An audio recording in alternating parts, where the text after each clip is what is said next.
Bueno, junto a ese parte meteorológico se podría añadir una pequeña crónica de sociedad que dijera que el planeta Marte acaba de ser visitado, está siendo visitado en estos momentos, por un pequeño artefacto enviado por el hombre para saber más. Cierto, no es la primera vez que el hombre envía un pequeño artefacto a Marte para saber más. Sin embargo, desde los tiempos más gloriosos de la NASA, probablemente desde los tiempos de la Luna, o quizá por desgracia, desde aquella trágica noticia cuando una serie de astronautas murieron, creo que hace 10 años, en uno de los transbordadores espaciales, la humanidad no había prestado tanta atención como ahora a los asuntos del espacio. Parecía como si estuviésemos aburridos o desinteresados de lo que ocurre o no ocurre más allá de nuestras fronteras terrestres, pero ahora parece ser que volvemos a estar ilusionados. Ilusionados por ese pequeño artefacto que recorre una pequeña superficie de Marte, ilusionados tal vez por desvelar misterios, por encontrar esperanzas y por esa perenne pregunta que nos hacemos: ¿hay vida o ha habido vida o puede haber vida más allá de nuestros espacios exteriores? Por eso este programa, también especial, se plantea hoy todas esas cuestiones a partir del título Un paseo por Marte. Y este programa, este especial, esta noche, ha reunido aquí una serie de personas que creo que pueden darles a ustedes algunas respuestas o tal vez algunas preguntas para que ustedes encuentren sus propias respuestas. Voy a presentarles a mis amigos de esta noche, que saben todos ellos mucho de estas cosas y de las cosas que circulan en torno a estas cosas. Tenemos a Tony Carro, que es el delegado representante de NASA en España. Tenemos a Javier Sierra, que es el subdirector de la revista Más Allá. Tenemos a nuestro filósofo particular, don Javier Sadabat, perdón por lo de filósofo particular, pero así lo siento. Tenemos a don Juan Pérez Mercader, que es físico del Consejo Superior de Investigaciones Científicas, puedo decirlo así, y también del INTA. Tenemos a don Luis Ruiz de Gopegui, que ha sido director también de programas de la NASA. Tenemos a Enrique de Vicente, director de la revista Año Cero. Tenemos a José Manuel Urec, que es el director del Complejo de Comunicaciones Especiales de la NASA en España. Saben ustedes, ese grupo de parábolas y receptores de satélite que se encuentra cerca de Madrid. Tenemos a Enrique Gil Calvo, del cual puedo decir que es nuestro sociólogo en particular. Tenemos a nuestro admirado, con fama internacional, Juan Goró, que entre otras cosas es profesor emérito de la Universidad de Houston. Y con tantas preclaras mentes y tantas sabidurías, vamos a comenzar ya mismo el programa de esta noche, un paseo por Marte y tal vez más allá.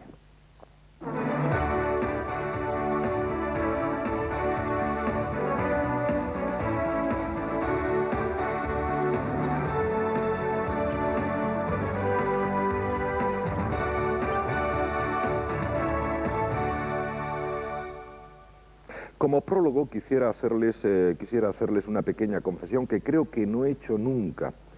Reconozco que muchas veces me han pedido que cuente mis impresiones de aquella noche, 20 de julio de 1969, horario de los Estados Unidos, y si quieren ustedes, madrugada del 21 de julio de 1969, horario español, es decir, la noche de la Luna. Por una pura carambola profesional me tocó estar allí, en Houston, y me tocó transmitir para España el alunizaje del primer hombre en la Luna. Esa fue la primera imagen que yo vi en el monitor, en el pequeño monitor que tenía en mi cubículo del Centro Espacial de Houston, en Texas. Y a partir de aquí creo que empecé a emocionarme de una manera tremenda. Recuerdo que sobre esa imagen empecé a decir que el hombre tanteaba la superficie de la Luna como un niño levantaba sus brazos para tocar a su madre, lo cual probablemente era una tremenda ingenuidad o una tremenda pedantería, no lo sé. Pero evidentemente respondía a una serie de emociones y me emocionaba muchísimo también y trataba de escribir pues esos pequeños y primeros paseos, creo que ese era Armstrong, sí, de los astronautas, y trataba de contarles las sensaciones y naturalmente aquella famosa frase del pequeño paso para un hombre y un salto gigantesco por la humanidad. Asistimos todos puedo decir, a izar la bandera norteamericana. Yo comparé todo aquello con el descubrimiento de América por Cristóbal Colón, naturalmente por los españoles, Y fue una noche absolutamente extraordinaria en la cual las palabras salían solas y los sentimientos también. A mí personalmente aquella noche en mi pequeño cubículo, en mi pequeña cabina de Houston, aquella madrugada me parecía que estaba asistiendo a algo trascendental. Probablemente fue algo trascendental ese primer alunizaje del hombre, pero lo vivíamos de una manera especial. Yo recuerdo que al salir después de contarles esas escenas, pues me puse a mirar la luna y me quedé meditando naturalmente sobre lo grande que los hombres, los seres humanos, por haber conseguido eso. Fue una noche de emociones que jamás olvidaré y creo que a partir de aquella noche pues pensé que el mundo iba a ser distinto. Y ahora les hago la pequeña confesión. 3 meses o 4 meses más tarde, después de Apolo 11, llegó naturalmente el Apolo 12. Y puedo decirles que alguien puso un cartel en los pasillos de la NASA en Houston, en Texas, durante aquel Apolo 12, 3 o 4 meses más tarde del glorioso Apolo 11, el primero de la Luna, un cartel que decía: debido a su falta de interés, Apolo 12 ha sido ya olvidado. La decepción fue tremenda. Después de la Luna no vino prácticamente nada. Y yo creo que todos, y yo el primero, le dimos la espalda a aquellas emociones de la noche del 20 al 21 de julio de 1969. Bien, estamos en Marte con un pequeño cacharrito, estamos viendo las imágenes. ¿Qué significa eso? ¿Quién quiere empezar? ¿Alguien me da esperanzas o alguien me dice que va a ocurrir exactamente lo mismo y que no significa nada? Bueno, puedo empezar yo un poco. Empiece.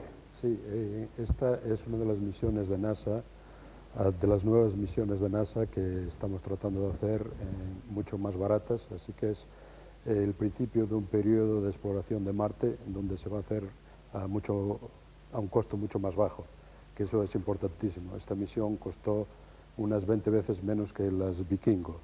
Entonces eso quiere decir que se podrá hacer la exploración del espacio a un costo relativamente que se puede pagar. Y entonces yo creo que es un paso en el sentido de que se va a poder hacer este tipo de investigación más a menudo en el futuro. Así que en ese sentido es muy importante. Pero eso es, y no lo dudo, y permita que le diga, pero eso es economía. Eso es hay economía. una cosa curiosa.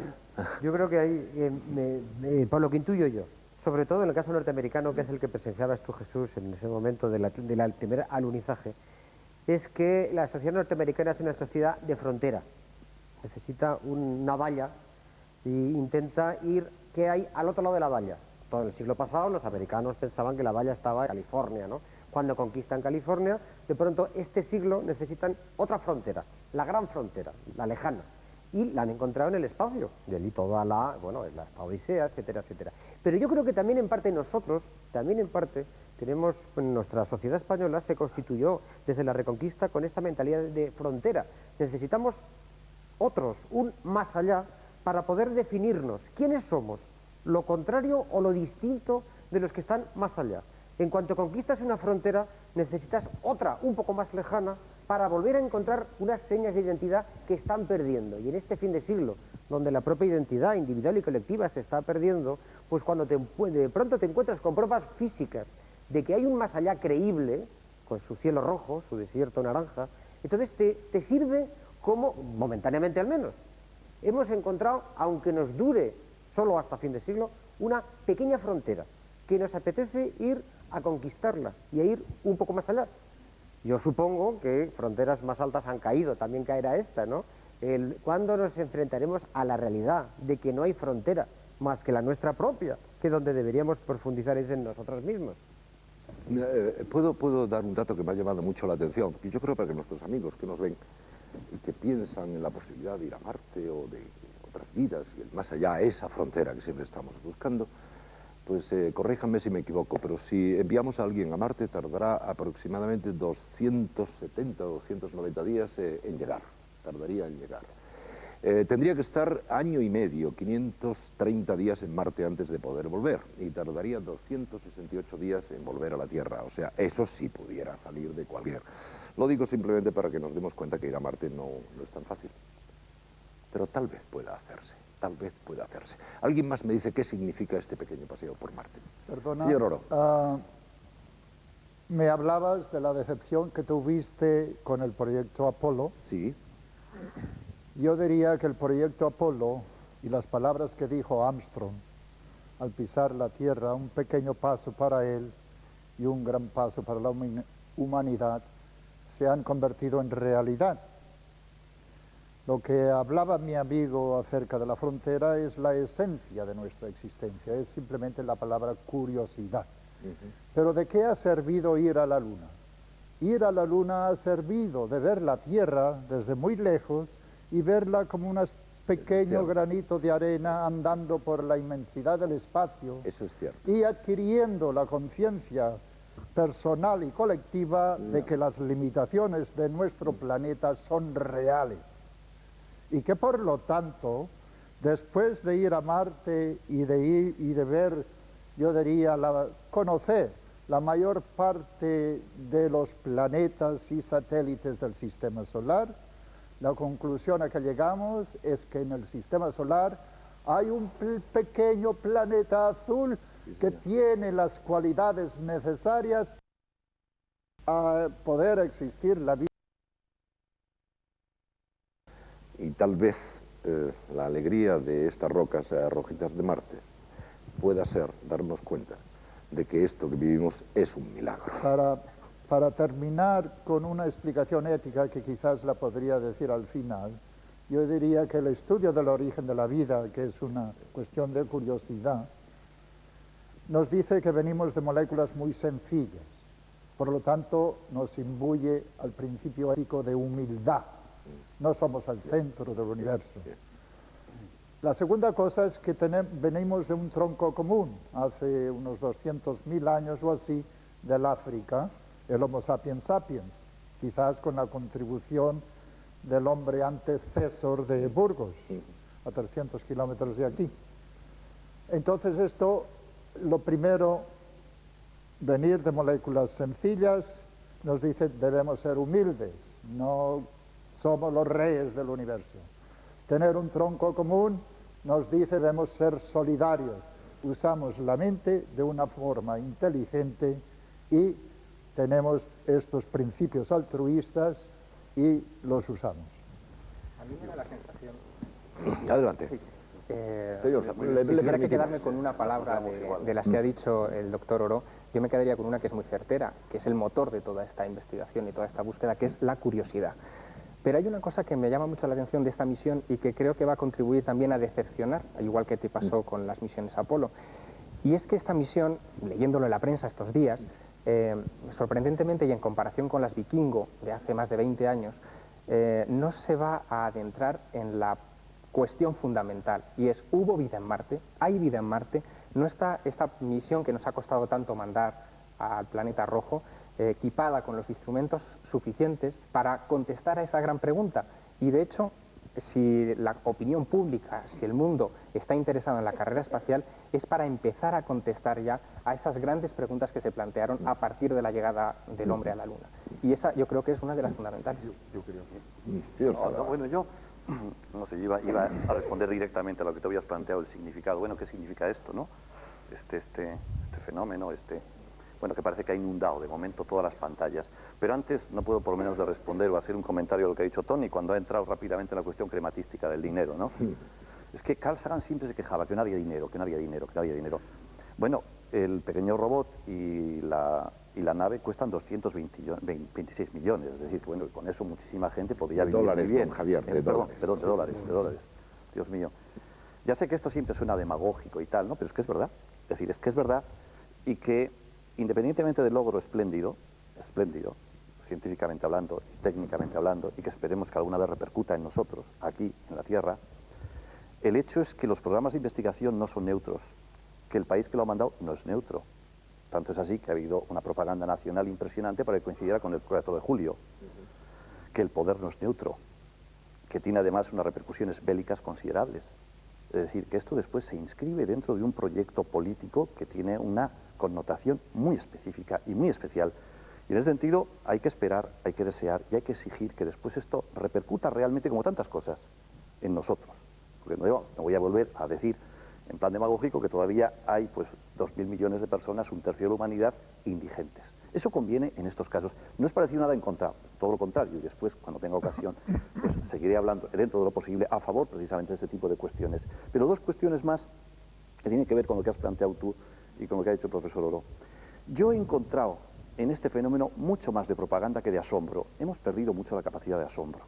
Se ha planteado de tal manera que ha sido como un hecho extraordinario, espectacular, pero excesivamente adornado. Yo creo que le ha faltado poesía, lo digo sinceramente, le ha faltado, es decir, aquello que decía Pascal, los espacios eternos, ¿no?, que producen ese terror, ¿no?, de esa angustia infinita, de eso yo creo que ha habido más bien poco. Ha habido una más, ¿no?, una más. También es cierto que el extraterrestre lo vemos, el sentido noble, la vista nuestro llega muy lejos, lejísimos, ¿no? Pero bueno, digo eso que me parece que es algo importante. Y finalmente, lo decía el profesor hoy, yo estoy completamente de acuerdo. Es decir, yo creo que esto debe servirnos para que seamos más socráticos. Es decir, bueno, adelante, a ver si hay vida, probablemente yo estoy convencido que no la hay, pero bueno, eso, doctores, tiene la Santa Madre Iglesia. Pero bueno, concretamente, en lo de la insignificancia, esto nos descentra, cosa buena, es decir, por el hecho de que yo, mi conciencia, tenga todo, no quiere decir que yo soy el todo, ni muchísimo menos un pecado muy habitual en la humanidad, todos nosotros. Y segundo, nos jerarquice. Yo no sé muy bien, y aquí hay, vuelvo a repetir autores, pero me parece que si la galaxia nuestra de diámetro tiene 60.000 millones de años luz, pues no somos nada. Es que no somos nada.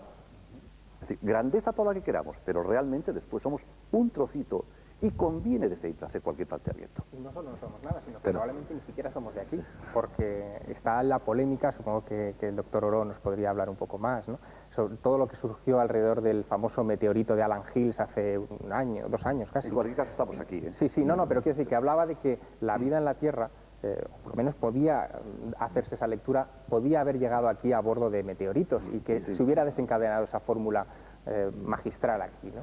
Adelante. Yo quisiera dejar esto a un lado por ahora y me gustaría decir 2 o 3 cosas que riman un poco con lo que han dicho mis compañeros hasta ahora. La primera es volver un poco a la curiosidad. Los seres humanos estamos acostumbrados a salir al campo. Si tenemos la suerte de vivir en un sitio donde el cielo está lo suficientemente no contaminado y está lo suficientemente oscuro, miramos arriba, vemos las estrellas y nos quedamos atónitos. Eso es una experiencia que la hemos tenido todos. Estoy seguro que cualquier ser humano se ha preguntado de dónde viene él. Es por esto por lo que las religiones tienen tantísima fuerza. Además porque queremos saber un poco de qué será de nosotros. Nos creemos tan importantes, ¿verdad?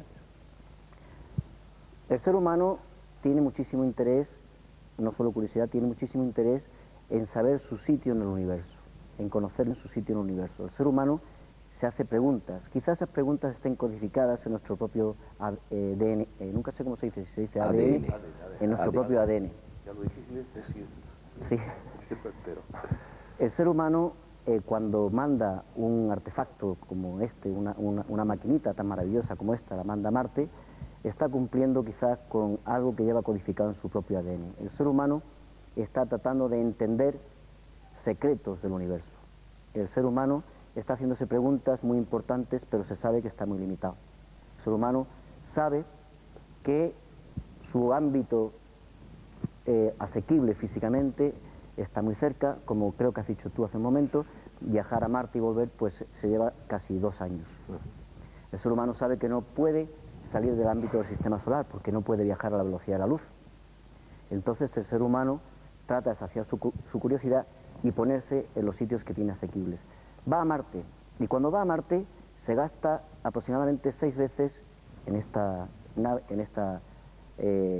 expedición que se ha montado ahora. Se gasta 6 veces lo que cuesta Ronaldo. Dejemos de ser un tanto demagogos y vamos a ver la realidad.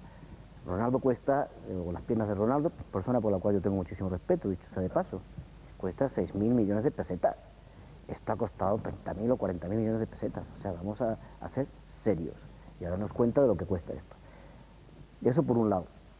Y se manda una nave que es capaz de comunicar a alguien en Robledo de Chabela, o en Ghost, en California, o en Canberra, lo comunica con Marte y funciona todo de maravilla. Funciona todo de maravilla gracias a unos módems que son comerciales, que una casa que, bueno, los vecinos como son americanos, pues a lo mejor hasta no importa, que se llama Motorola, hace una serie de módems que uno va y los compra en la tienda de Radio Shack de la esquina, y en lugar de cogerlos y ponerlos en una configuración así, los envuelve, los enrolla como si fuera un paquetito, un cigarrito, y con ese mismo módem que cualquier persona puede utilizar para ir a la radio y para hablar por teléfono con su casa, pues se va a Marte.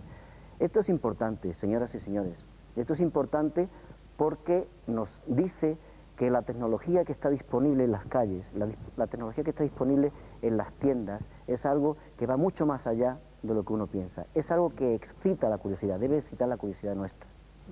Y yendo... No, termine, por favor. Y yendo, terminando un poquito, el motor que hay detrás de todo esto es la curiosidad, es quizá también algo de necesidad de generar tecnología, pero también es algo muy importante, y es la fuerza que tienen principios tan generales que se manejan en la ciencia y la física en particular, que nos dicen que el hombre no es nada. Esos principios que nos dicen que el hombre no es nada, que están detrás del pensamiento de cualquier científico activo, que nos dice que el principio cosmológico, que no somos nada en el universo, que nos dice que este material que hacen mis manos, que están, creo que vivas, es el mismo material que hace que las estrellas funcionen. Esto es algo que lo estamos viendo en marcha cuando vemos una... Pero vamos a ver, no, perdón, es que vamos a tener que hacer, como sabes, el corte publicitario. A mí me gustaría que, creo que alguien lo ha dicho, bueno, la curiosidad, pero no hay en el fondo de todo esto ese deseo infinito de saber si no estamos solos. Me gustaría que pasásemos a Marte directamente, pero, profesor, quisiera completar su espléndido razonamiento con una pequeña anécdota antes de ir a la publicidad, si puedo. Lo de la humildad. ¿Lo de? Lo de la humildad. La anécdota es la siguiente. Una vez, en un pasillo de la NASA, del complejo de la NASA, encontré a un astronauta, creo que se llamaba Anders. Anders había estado en Apolo 8. Apolo 8 fue el primero que llegó a la Luna, no alunizó, pero fue el primero que salió de la atmósfera terrestre, dio una vuelta por la Luna en la famosa noche de la Nochebuena, de la Navidad, y volvió. Y entonces, una vez que me lo encontré, le dije, un momento, dígame algo, ¿qué es lo que más recuerda de aquel viaje? Y es lo que yo más recuerdo de mis 12 años en el mundo norteamericano y en el mundo espacial, por consiguiente. Él me dijo, pues al camino de vuelta, en un cierto momento se veía la Tierra, pequeñita, tan pequeñita que yo ponía mi pulgar así y la tapaba. Y decía Anders, entonces me di cuenta de lo pequeño y frágiles que somos. Y fue una gran lección que nunca olvidaré. Publicidad y volvemos.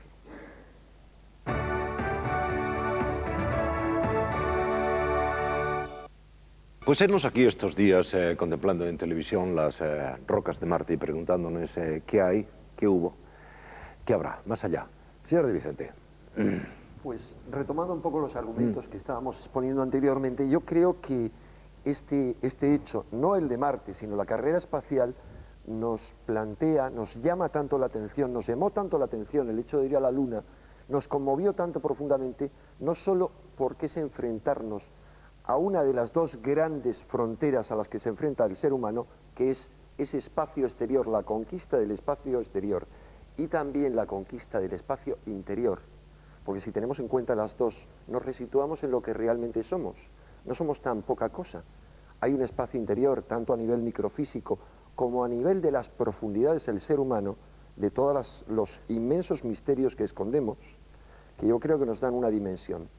En cuanto a esa conquista, en cuanto a ese hito que supuso la conquista de la Luna, y que yo creo que se ha perdido hoy el interés, sin más la curiosidad, porque no han sabido quizá la NASA mantener ese interés por parte del público, yo creo que es muy poderoso y muy profundo en el ser humano porque implica algo más que la conquista de una frontera. Implica una llamada metafísica. Yo estoy absolutamente convencido de que el espacio, la conquista del espacio, implica una revolución metafísica, además de una llamada a una revolución en todas nuestras concepciones. Desde nuestras concepciones religiosas, nuestras concepciones filosóficas, aunque los grandes filósofos siempre se plantearon preguntas a ese respecto, y mucho más. Pero todo eso no se está planteando ahora porque se está en la frialdad del experimento concreto después de tantos años de apagón, después del gran desastre del Apolo 13, de otros sucesivos desastres, desaparición de varias sondas que estaban intentando fotografiar Marte, multitud de preguntas por parte de una minoría, pero que en cuanto a que si se ocultaba algo al gran público, probablemente se diga son tonterías, pero resulta que ese tipo de preguntas a lo mejor llaman más la atención de la gente que ese hecho tan importante que está haciendo ahora la NASA, que es llegar a Marte, tomar muestras y empezar a dar respuestas. Por ejemplo, que puede haber habido agua, que parece que hay evidencias de que ha habido agua, y por lo tanto pudo haber vida, e incluso mucho más que vida.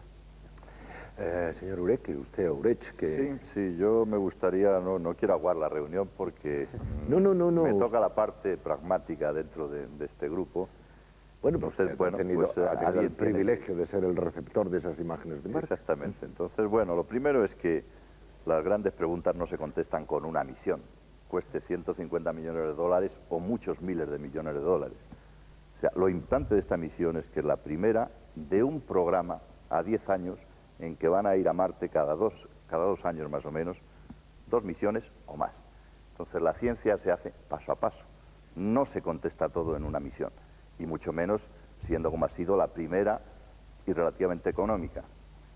En cuanto al coste de esta misión, que se puede considerar, por un lado la NASA dice que es económica, por otro lado se ha hablado de que es mucho dinero, evidentemente según con qué se compare. Lo has comparado con las piernas de Romario.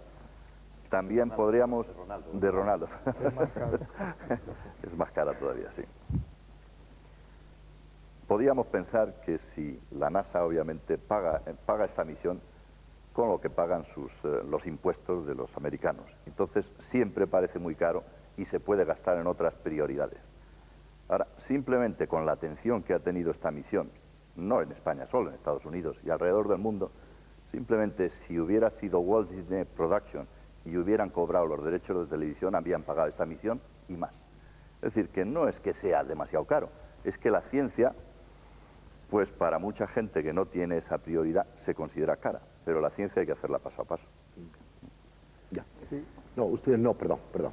Yo quería retomar un poco el tema del significado y de los viajes a la Luna. Yo creo que no se puede ver la aventura espacial, no se puede ver la era espacial con puntos aislados. La era espacial es un paso a paso que ha tenido la epopeya de la Luna, que ha sido importantísima porque aunque parezca que no se sacó nada de ir a la Luna, después de que se fue a la Luna, todos los países del mundo con un poco de tecnología se embarcaron en la aventura espacial y se produjeron una serie de adelantos.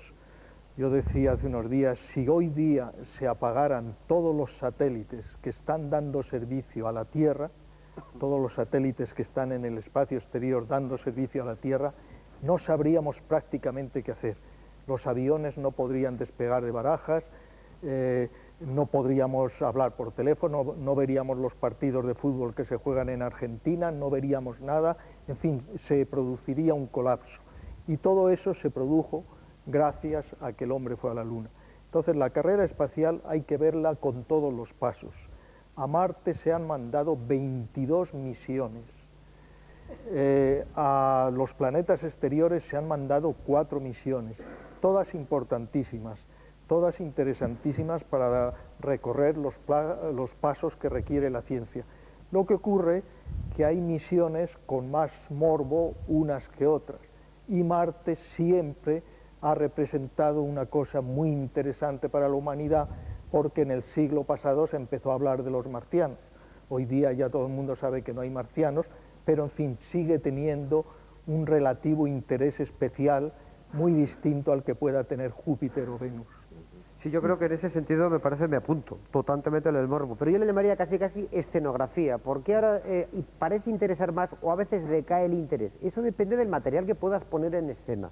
A veces a bajo coste puedes escenificar una proeza con mayúscula y otras veces en trabajo callado, constante, carísimo y quizá necesario, pues no lo puedes vender a la opinión pública. Eso es importante. Otra cosa que quería decir, y estoy de acuerdo, Juan, con lo que decías, pero yo le daría un poco de giro. No me gusta mucho el concepto de humildad, que me suena mucho pues a cierta mansedumbre cristiana. Yo lo cambiaría. Lo que sí, desde luego, estoy totalmente de acuerdo es que no somos el centro del universo. Yo lo sustituiría por contingencias. Somos producto de la casualidad y sabemos que lo somos, pero además, importante, que es que no somos humildes. ¿Por qué? La metáfora del pulgar y el planeta. ¿Quién pone el pulgar?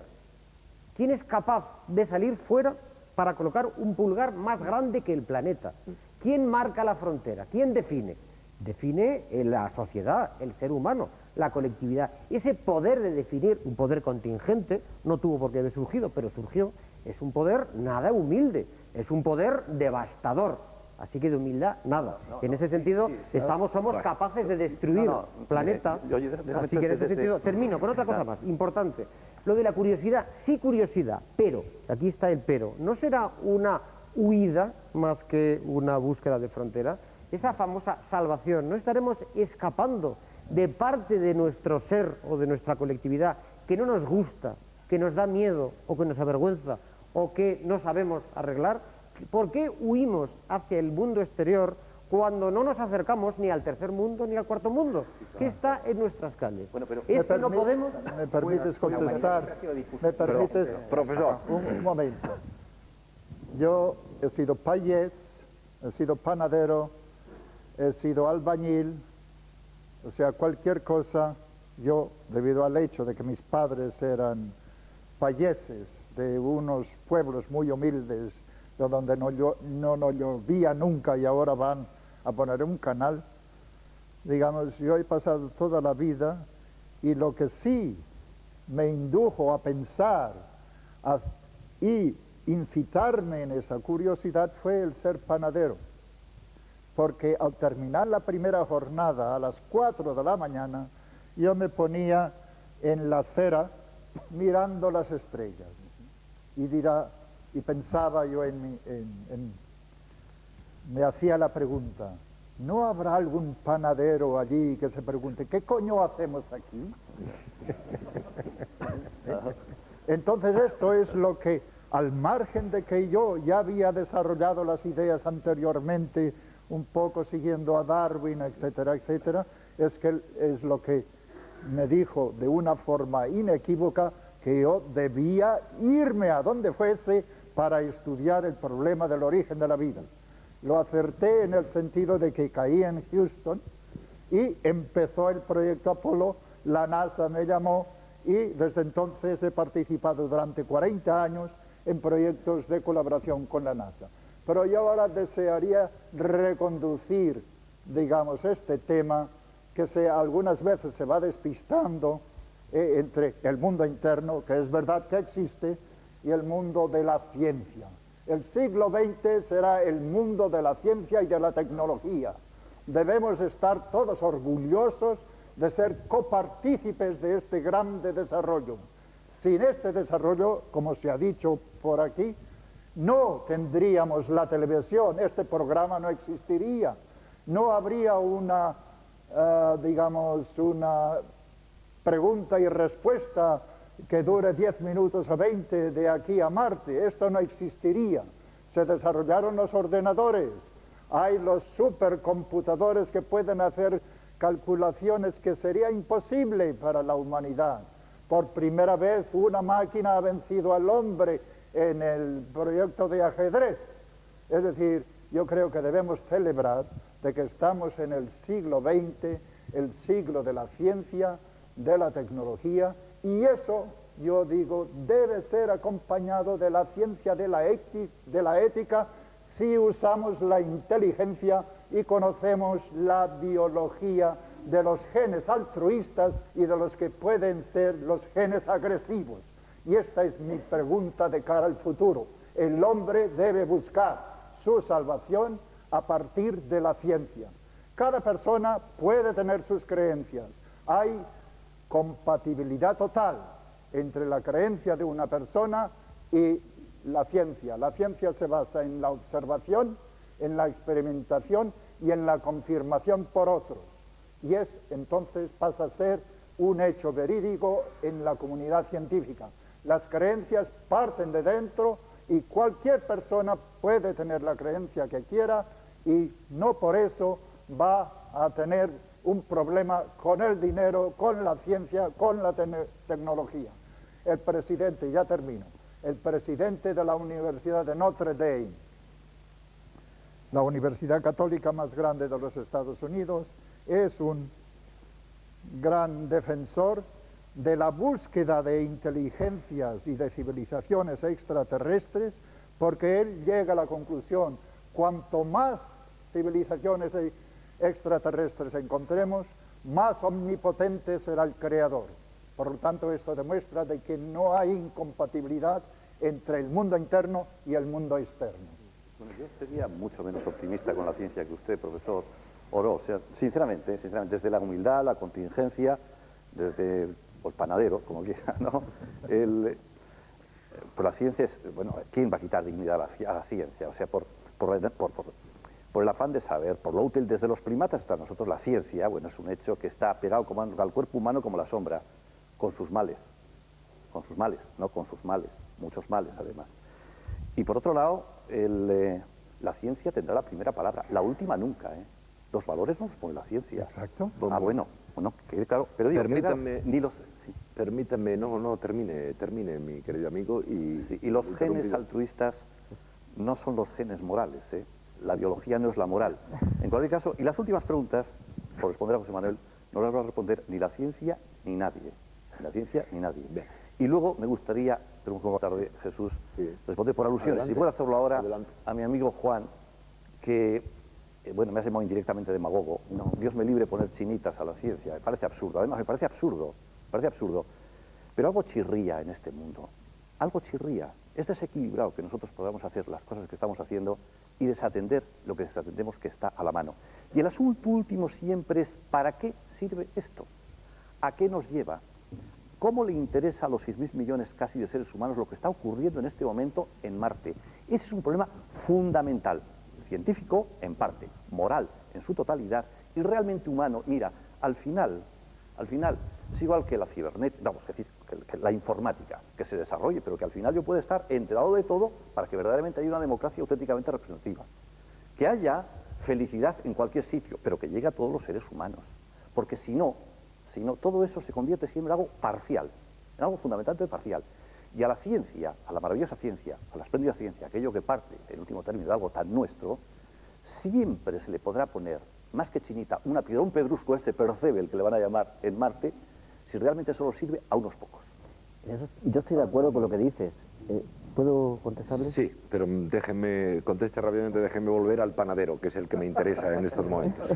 Pues muy rápidamente, yo creo que no hemos de perder de vista que la ciencia nos ha dado bienestar. Y eso es importante. Y en particular, pues, de esta misión aparecerán otras misiones, o le seguirán otras misiones que irán a buscar vida y que para poder construir estas misiones es necesario desarrollar herramientas bioquímicas que hoy en día no existen y que nos permiten mejorar esta salud de los muchísimos miles de millones con los que hay que ser solidarios. ¿Y ustedes creen, honestamente, que de esos 6.000 millones de habitantes de este planeta, cuando ven las imágenes de Marte, como cuando vieron las imágenes de la Luna, ¿ustedes creen que se plantean estas cuestiones? Yo creo que a pocas gente les interesan cuánto ha costado esos 229 millones de dólares. Bueno, que los paguen los norteamericanos, dirán a nosotros tan felices. ¿Y cuando ven las piernas de Romario? De Ronaldo. Pues la de la Naomi Campbell. No, si yo no estoy discutiendo eso. Más que los que ven las imágenes de sienten Marte. Probablemente la emoción de que se puede producir ¿Para qué sirven las piernas de Naomi? Pueden sentir la emoción de que se puede producir un gol, ¿no? Pero ahora vamos al panadero. Decía el profesor, además muy bien dicho, yo me siento aquí, a lo mejor hay un panadero allá arriba que está preguntándose que esas gentes de la pequeña bolita azul. Hombre, me daría mucha alegría poderle estrecharle la mano. Sí. Y probar su pan. Pero vamos a ver, es decir, las imágenes de Marte, bueno, la operación es tecnológicamente perfecta, hay que darle, por supuesto, un aplauso, y cómo no. Por poner un ejemplo, claro, de la Luna salieron las sartenes estas que no se pegan las comidas y muchas otras cosas más. ¿Quién niega eso? Pero yo desearía que, digamos, el doctor Ureich nos explique un poquitín más, porque yo, digamos, como participé en el programa Viking, Me gustaría intercambiar impresiones entre todos, digamos, aquí. ¿Cómo estamos hoy día? Digamos, ¿cómo resumiría los resultados obtenidos hasta ahora? Los resultados tecnológicos fabulosos, es decir, todo el mundo sabe que hasta la fecha ha funcionado todo a la perfección y se empieza la exploración de Marte con algo móvil que el Vikingo no consiguió hacer, vamos, no estaba previsto que hiciera. Entonces, tecnológicamente, de momento la cosa va francamente bien. Científicamente hay que reconocer que esta misión no llevaba una gran cantidad de aparato científico, no lo pretendía, como su nombre indica, abrir el camino de la exploración sistemática de Marte. Y llamar la atención de paso. Claro. Bueno, bien, pero estaba ya programado desde hace bastantes años, es decir, que no es que esto No, llama la atención para momento. conseguir financiación posterior para Bien, continuar. Exactamente, la abrir el ciencia camino cuesta dinero y hay que abrir el hacerlo. camino económico. Pero podríamos decir, se han hecho acusaciones más legítimas de que el momento en el que en Estados Unidos se sacó la famosa piedra marciana en la que supuestamente había vida, ahí sí fue un momento político en el cual parecía oportuno mostrarla. Parecía truco. Reconozcámoslo. Hombre, una piedra del año 84, Que la muestran que la muestran en el 96... Pero no el proyecto, porque el proyecto está pensado hace mucho tiempo. Perdón, continúa, por favor. Bueno, desde el punto de vista científico, esta misión es puramente de tipo de datos físicos, no biológicos. No pretende nada biológico, por lo tanto, el que espere si encuentra vida o no vida, pues está claro que va a defraudar. Ahora, para conocer Marte hay que conocer mucho de su geología, de su material en la superficie, que dio un despiste grande en las misiones anteriores, en el Vikingo. Es decir, hay que conocer un poco más Marte para realmente avanzar. Está claro que dentro de este programa, a 10 años, uno de los objetivos es mandar una sonda parecida a esta, llegar a Marte, analizar un sitio propicio y traer la muestra a la Tierra para analizarla en laboratorios como en los que trabaja el profesor Oró. El montar un laboratorio biológico de gran envergadura y mandarlo allí es un proyecto que hoy por hoy no es posible. Vamos, no es posible, todo es posible a lo mejor con dinero, pero es inalcanzable. Entonces, bueno, pues creo que lo que pretende la misión, desde nuestro punto de vista, es muy sensato. Ha tenido quizá un eco extraordinario porque Marte está de moda. ¿Quién la ha puesto de moda? Pues yo creo que ha estado desde siempre, quizá está más de moda ahora. Pero el éxito será total, es decir, que los análisis que haga de la temperatura de Marte, de la climatología, de las arenas, de los diferentes tipos de rocas, se ha posado en una zona realmente algo más interesante que la zona donde se posó el Vikingo. Esta zona, pues bueno, ha estado sometida a unas grandes inundaciones, gran cantidad de agua, que es uno de los objetivos fundamentales en la exploración del sistema solar y otros cuerpos. ¿En dónde está el agua? El agua estuvo y ahora no se encuentra, nada más que un poquito en los casquetes polares y demás, pero lo que sí se puede analizar es qué impacto tuvo el agua hace miles y miles de años, ¿no? Pero no pretende más. Vámonos a hacer, con permiso, con todo respeto, vamos a ir a la publicidad. Establecer una comparación, si quieres, con lo que se obtuvo con el proyecto Viking. Y no les importa, a la vuelta, sí, naturalmente, y si entras en el último bloque, y no les importa que hablemos un poco más del panadero, después a la vuelta. Muchas gracias. Bien.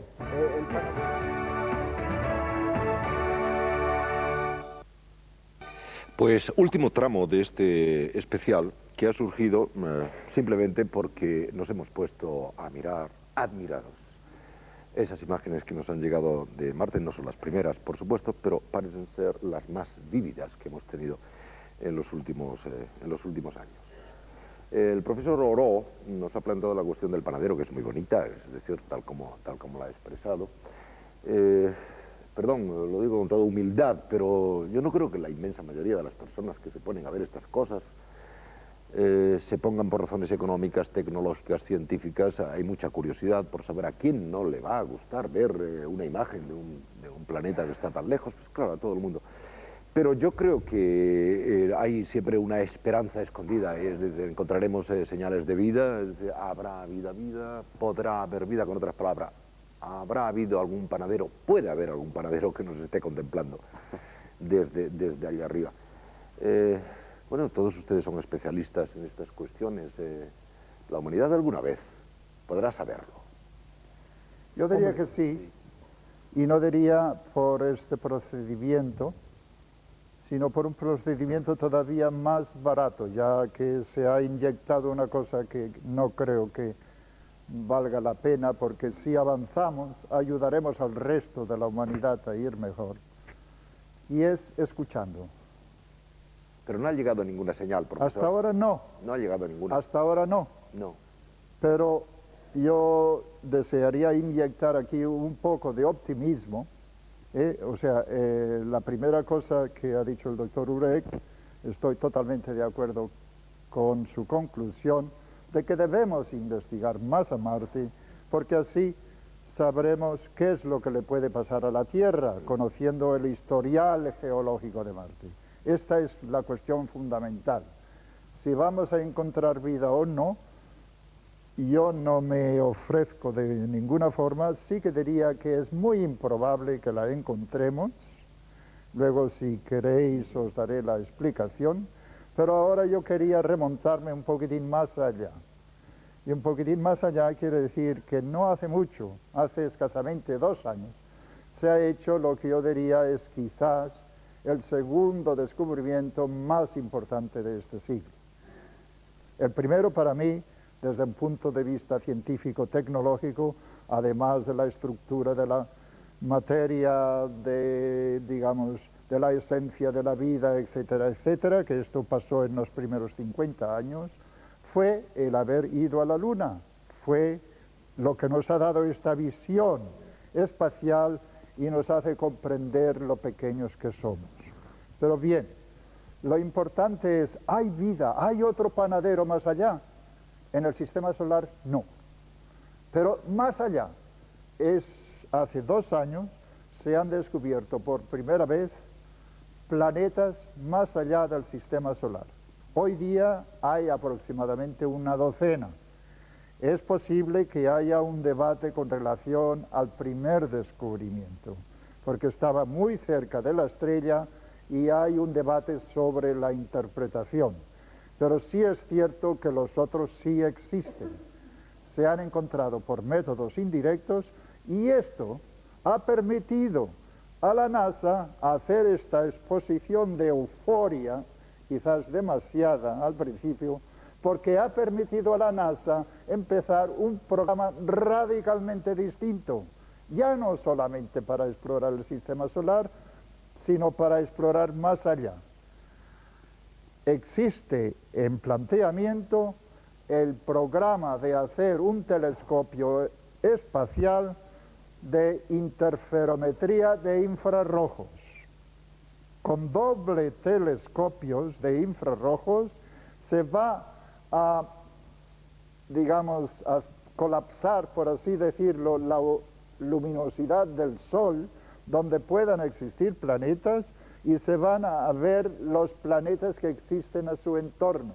Entonces empezaremos a saber si, además de estos planetas que hemos visto, ellos tienen una atmósfera semejante a la que tiene la Tierra, si tiene vapor de agua, si tiene, por ejemplo, ozono, oxígeno, y con este proyecto, que no es necesariamente muy caro, o al menos puedo decir que será mucho menos caro que el ir a Marte y traer muestras, podremos saber la existencia de otros sistemas planetarios en el universo. Y entonces veremos de que no somos los únicos, de que no somos el centro del universo y de que hay quizás vida más allá. Entonces esto nos permitirá, a base de escuchar, y escuchar solo cuesta $10 millones al año, y al recibir alguna vez una información especial que nos diga: terrestres, ¿qué hacéis que os estáis destruyendo? ¿Por qué no seguís este camino y evitaréis que hayan tantos pobres que se mueran de hambre y tanta gente que produzca hijos para luego no poder darles de comer? Quizás este mensaje, con cierto optimismo, nos puede llegar de más allá. Eso plantea dos cuestiones, ¿no? Primero, una si hay extraterrestres y otras, ¿qué haríamos con los extraterrestres? No solo escucharles. Los problemas de los panaderos, digo, de los posibles panaderos o Ronaldos, aparte que plantearía problemas teológicos bien interesantes, ¿no? Decía Carl Lewis, que por cierto no es el que corre, que a lo mejor habían pecado ellos solos, o tendría que haberse encarnado la segunda persona de la Trinidad en muchos, ¿no? Es decir, que serían cosas interesantes, pero si hay vida o no hay vida, de luego es una cuestión abierta que la ciencia tendrá que decir. Yo, en lo último que conozco, y me permito decirlo con toda la vergüenza que me da, decirlo delante de expertos, es que algunos como Grau y Timber dicen que no hay ninguna probabilidad, es decir, incluso hacen una fórmula 1 partido por 10 elevado a 30, es decir, que es prácticamente cero porque somos muy improbables los seres humanos, enormemente improbables. Pero bueno, ustedes dirán si lo hay o no hay. Pero ¿cuál sería nuestra actitud respecto a esos posibles extraterrestres? Pues esto es una cuestión moral, es decir, bueno, ¿cómo tendríamos que tratarles? Eso es una pregunta importante, pero vamos a ver, en cuanto a lo que planteas, que es una creencia, una convicción personal como cualquiera que podemos plantear aquí. Esto es una cuestión científica. La primera es una cuestión científica y la otra es moral. Sí, pero vamos a ver, eso de que es muy improbable, a mí lo único que me hace es retrotraerme en el tiempo y recordar que hace 20 años, cuando se fue a la Luna, y mucho más antes, la mayoría de los científicos y la mayoría de los filósofos con un planteamiento racionalista serio negaban incluso la posibilidad, los científicos sobre todo, de que hubiera planetas. Y como has puesto con una precisión absoluta el profesor Oro, se han descubierto planetas gigantes en estrellas relativamente cercanas, pero gigantes, enormes, superiores a los que hay en nuestro sistema solar. ¿Qué es lo que nos queda por descubrir, primero? Y luego, segundo, en lo único que no difiero, porque no puedo diferir del profesor Oro, sino voy más allá, ¿estamos seguros de que tienen que comunicarse, primero, de que tienen interés en comunicarse con nosotros, segundo, de que van a utilizar el tam-tam tribal, que es nuestros radiotelescopios, es como un tam-tam o como unas señales de humo? Nosotros oímos, tal vez podemos captar un sonido de tam-tam o unas señales de humo y no nos molestamos en contestarlas. O a lo mejor eso, digamos, la existencia de esa inteligencia extraterrestre está ahí. Nos han estado visitando, incluso nos están visitando, pero no les interesamos. Pero eso sí es la pregunta. Pero es un planteamiento que no se puede hacer, ¿no? ¿Por qué? Hombre, pues de la misma manera que no se puede hablar de fútbol desde la cama. Es decir, si es que verdaderamente es como hablar de milagros. Es decir, si es que no hay ninguna probabilidad, mejor no hablar de ello. Pero hablemos con los métodos adecuados. Pero perdón, a lo mejor hay probabilidades que son las que nos posibles todo. Nos referimos a Marte en concreto. Hablamos de Marte. Podemos hablar de Marte. Hay preguntas que se han planteado sobre Marte que pueden ser muy especulativas. Pero han tenido respuesta y pueden tenerla. Digo que las preguntas hay que hacer las que pueden tener respuesta. Las que pueden tener respuesta no. Tenemos preguntas con respuesta. Concretas. Exacto. Por ejemplo, concretas. Yo quería contestaros, que llevo mucho tiempo queriendo hablar a los dos. Perdón. Primero a ti y después a ti, Javier. El tam-tam, lo que estamos haciendo es lo único que podemos hacer y por tanto es absurdo decirlo del tam-tam. Muy válido. Es lo único que podemos hacer. El día que podamos comunicarnos con ondas gravitacionales lo intentaremos. O sea que esa pregunta contestada. Y luego, ¿qué va a pasar con los extraterrestres? Nada en absoluto. Nada en absoluto. Porque si nos comunicamos con ellos, que es lo único a lo que podemos tender, vamos a tardar 300 años o 500 o 10.000 años en hablar con ellos. Salvo que vengan aquí. No, es que vengan aquí... Eso no es posible. Eso no, pues no sé por qué no. No era posible la televisión, lo que está teniendo lugar ahora, no era posible hace un siglo. No vamos a discutir eso ahora. La comunicación sería hablar, contestar a los 10.000 años, volver a hablar. O sea que no va a pasar nada. Cartas lentas. Planteemos preguntas concretas. Planteemos preguntas concretas. ¿Me permites solo un segundo? Bien, después mi pregunta. Sí, digamos, la proposición de visitar creo que es precisamente lo que hizo nacer la teoría del doctor Frank Drake, con quien yo estuve en el año 62 en el mismo JPL. Bien, entonces la propuesta es que se necesita tanta energía y tanto tiempo que incluso los planetas que hemos encontrado más cerca estaríamos 500 años para ir. Por lo tanto, no es lógico ni razonable que haya seres extraterrestres visitándonos. Esto ya sé que a los taxistas de Barcelona no les gusta mucho porque pues es un asunto que divierte al público, ¿no? Pero ¿qué le vamos a hacer? Esto es lo que nuestra razón y la ciencia nos dice. Pero el oír solo, digamos, están a 50 años luz de nosotros, ¿no? Por lo tanto, pues sí, es cuestión de medio siglo, pero ya no tanto de miles de años, sino... Bueno, suponiendo que ahí hay planetas. Sí, es el único que han descubierto, que es, sí, de acuerdo, que es como de acuerdo. suponer que nos va a tocar la lotería 4 veces seguidas. De acuerdo, de acuerdo. Es como si hubiéramos dado 2 pasos en el viaje a la Luna, es lo único que hemos hecho. Acabamos de comenzar nuestro avance, nuestra evolución tecnológica, y yo creo que el problema, quizás es un problema filosófico, es que estamos tratando de interpretar todo el universo y de pensar que esos seres, si existen, que yo creo, es una creencia que existen, y la podría razonar, estamos tratando de pensar que si existen, se van a comportar como nosotros, van a razonar como nosotros, van a haber hecho nuestros descubrimientos. Eso, nosotros no decimos eso. Nosotros decimos que es muy difícil comunicarnos. A nosotros. Nosotros con ellos. Sí. Y ellos con nosotros. Y que es muy difícil viajar allí. Sí, pero porque vosotros dos estáis confundiendo, ya como os conozco de hace mucho tiempo... Pues a lo mejor hay un prejuicio por eso. Confundís la tecnología con las leyes de la naturaleza. Por mucha tecnología... ¿Qué leyes? Perdón, las que se han descubierto hasta ahora y que están claras. No, las que descubrió Newton hace 5 siglos y que aceptamos firmemente. Y que siguen vigentes. Perfecto. Leyes y que ha han habido sido nuevos descubrimientos. Leyes que han sido confirmadas.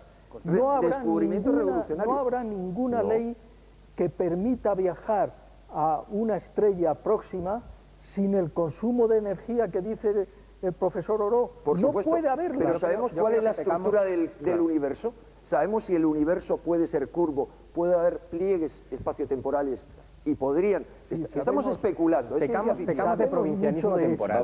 Vamos a ver, nuestro amigo quería plantear una pregunta con respuesta. Bien, sí, yo quería plantear una pregunta y de paso contesto también a Ruiz de Gopegui. Pecamos de provincianismo temporal en el sentido de que para Colón la fuerza máxima que se podía tener para desplazarse era el viento.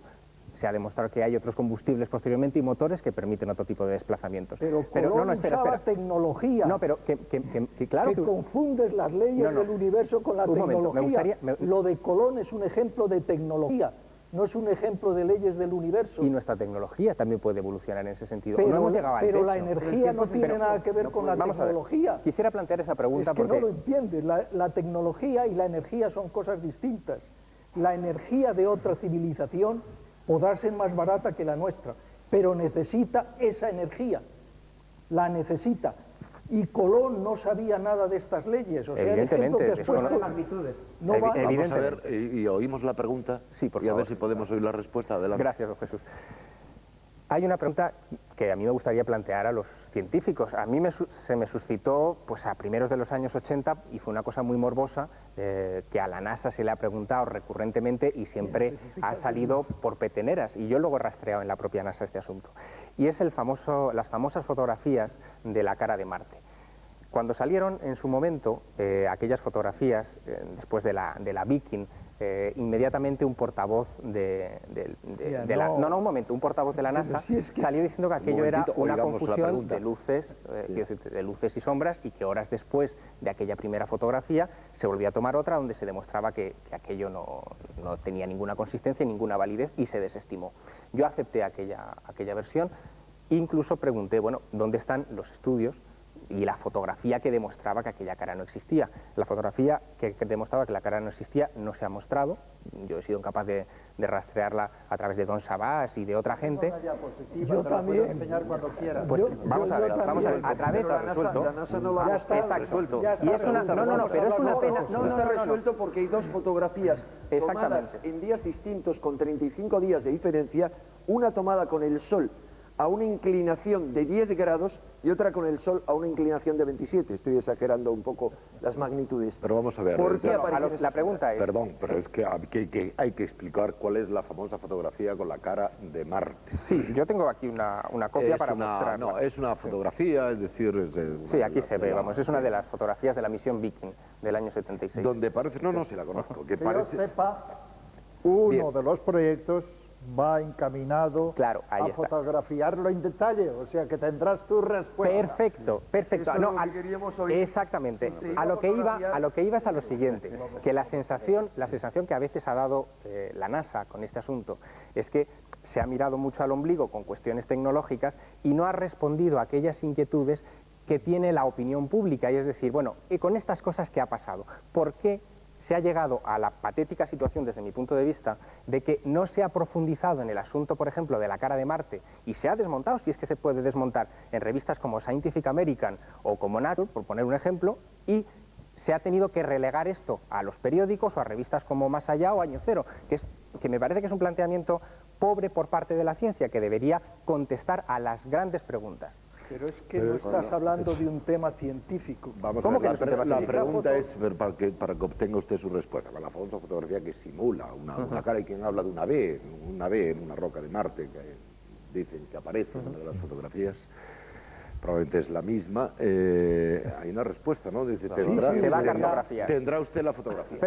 La fotografía esa y lo que tú llamas montaje o lo que sea, fue desmentido y no es un tema para tratarlo en una revista como Scientific American, porque es una, con perdón, una tontería.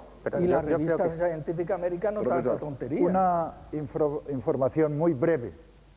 La CIA sí que es una agencia secreta y la National Security Agency también. Pero la NASA es una agencia abierta y está sufragada no por la NASA, está sufragada por los impuestos que pago yo y que pagan todos los que son ciudadanos de los Estados Unidos. Por lo tanto, dicha agencia no puede tener ningún secreto para ningún ciudadano. Es decir, cuando tú quieras, yo te voy a llevar al dirigente de la NASA que tenga los originales de esta fotografía y simplemente lo que hay aquí... No, si yo he accedido a ese material, profesor, y me han abierto las puertas. Contésteme, por favor, y señores conectados con la NASA, a una pregunta. ¿Existe el libro azul de la NASA? Yo no sé qué es esto del libro azul. Pero yo sí podría matizar que el libro azul es de la Fuerza Aérea. Existía unos rumores en aquellos tiempos que, como ustedes saben, mucho mejor que yo, los astronautas tienen la posibilidad de desconectar la comunicación para que no todo el mundo les oiga, es decir, hay unas comunicaciones privadas, eso es cierto, es absolutamente cierto, eso lo sabemos, a veces que no desconectaban la famosa clavija, hemos oído ciertas cosas impropias, al parecer, para la moral y las buenas costumbres en labios de los astronautas, por eso le daban la posibilidad de tener una comunicación que el público no pudiera oír. Existían por los pasillos de la NASA el rumor de que algunas de esas conversaciones habían sido desconectadas para el público general porque contenían ciertas observaciones, es decir, al parecer de tipo ufológico, para entendernos. Luego el libro no es de la NASA y dicen ustedes que es de la Fuerza Aérea Norteamericana. El libro azul es de la Fuerza Aérea y el tema ese de las conversaciones es conocido públicamente. Fundamentalmente los astronautas no hablaban de ufología, hablaban de problemas fisiológicos que tenían, y entonces desconectaba. Algunos otros problemas más que fisiológicos. Y dio la casualidad una vez, precisamente en Fresnedillas, que me parece que fue Young, pues tenía una colitis tremenda, el pobre hombre, porque había tomado un zumo de naranja en mal estado, y quiso hablar con su médico. Entonces en la sala de prensa dijimos, vamos a desconectar la voz porque va a hablar con el médico.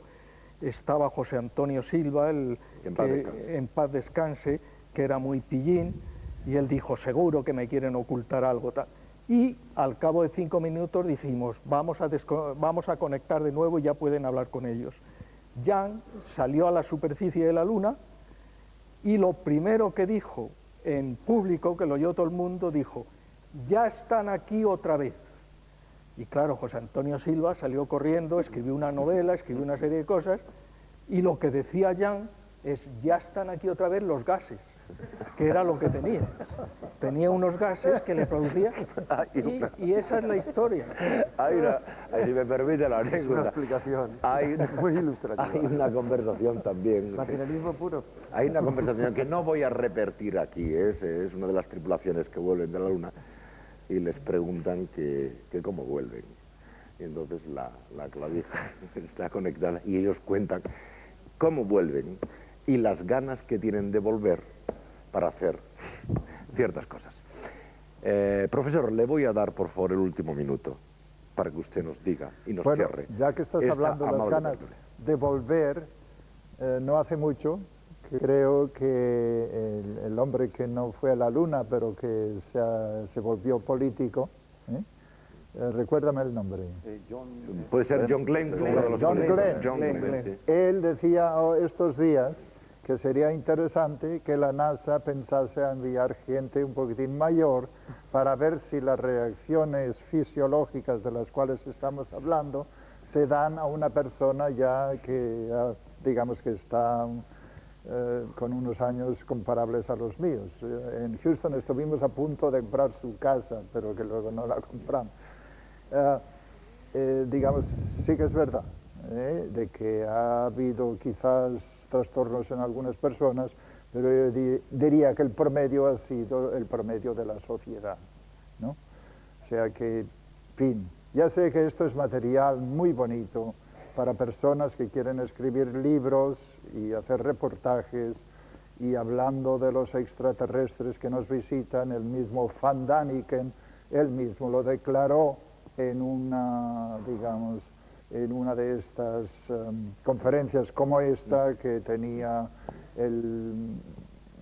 que se daba en Estados Unidos, ¿no? O sea, él dijo que sí, que publicó el libro pues para hacer más dinero y que muchos de los datos, yo sé de una persona, no quiero revelar ni nombres ni lugar donde está, que se ha ganado muy bien la vida y está retirado en el desierto de Arizona haciendo platillos volantes. En cualquier caso, sea como sea, y ya terminamos, no importa cuánto cueste, señores, y tal vez no importa lo que descubramos, yo creo que lo importante es que siempre nos preguntamos, ¿hay más? ¿Hay más? ¿Hay más? Y ojalá algún día nos visite su panadero. Profesor, muchas gracias a todos y buenas noches.